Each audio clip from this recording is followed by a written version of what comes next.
Partout où les Noirs sont à travers la planète, nous subissons la discrimination, le racisme, la relégation, l'invisibilisation médiatique. Et là, je pense en particulier à la France. Nous sommes les nègres de tout le monde. Nous subissons les violences policières, nous subissons les dénis de justice, et même lorsque les preuves nous sont favorables, lorsqu'elles sont flagrantes, nous sommes les nègres de tout le monde. Les déclarations du président tunisien en attestent une fois de plus, des déclarations soutenues par quelques polémistes politiciens français, adeptes du grand remplacement. Pour ces gens, nous ne sommes rien. Ne vous faites aucune illusion. Certains pensent que les pires crimes contre l'humanité, perpétrés il y a finalement pas si longtemps, ne peuvent pas se reproduire.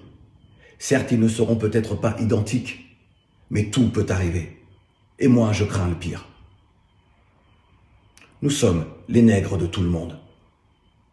Alors, il y aura des femmes et des hommes qui auront des déclarations très pertinentes et nécessaires au regard des déclarations du président tunisien, de ce racisme affirmé et assumé. Mais essayons d'aller plus loin.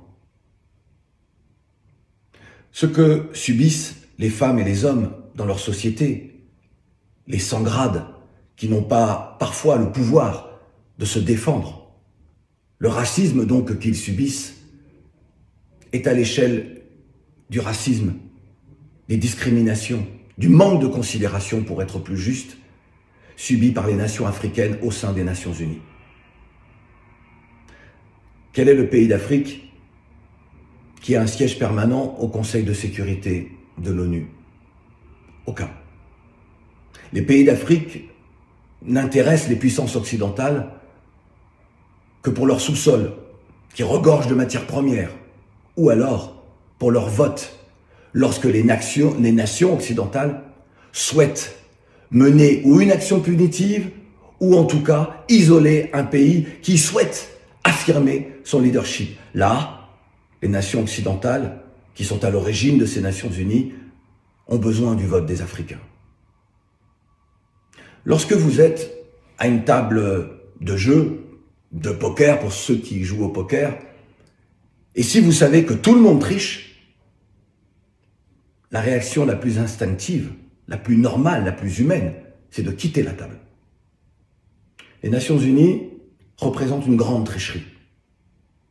Alors, normalement, les États africains devraient dire « nous, on arrête de jouer, nous sortons de ces instances, ce qui ne veut pas dire que nous coupons tout lien commercial.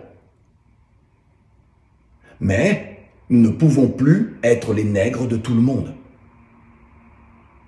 Et l'Afrique peut s'organiser pour créer des instances. Avant la colonisation et surtout avant l'esclavage, l'arrivée des premiers Européens,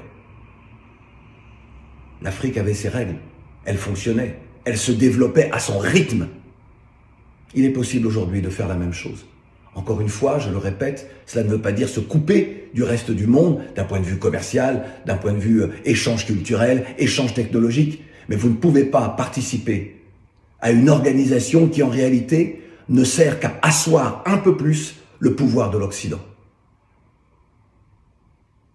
Vous ne pouvez pas continuer à accepter sciemment, consciemment, d'être les nègres de tout le monde. Nous devons aujourd'hui mettre de côté les égos, et je parle d'un point de vue individuel, comme collectif, je pense aux nations évidemment. Nous devons nous dire que s'unir pour bâtir, c'est grandir ensemble. Que s'unir pour agir, c'est réussir ensemble. Et je pense à toutes les femmes et à tous les hommes d'engagement aujourd'hui, dans ce panafricanisme. Nous ne devons plus être les nègres de tout le monde. Je voudrais que nous pensions à nos enfants et aux générations futures. Allons-nous leur léguer ce qu'ont subi nos ancêtres, ce qu'ont subi nos aïeux, nos grands-parents, nos parents et ce que nous subissons aujourd'hui? Ou Est-ce que nous allons pouvoir nous dire, il faut que les générations futures se disent, en lisant les livres d'histoire, mais les générations précédentes ont subi ça? En tout cas, nous ne sommes les nègres de personne. Voilà ce que nous avons à espérer de ce que diront les générations futures.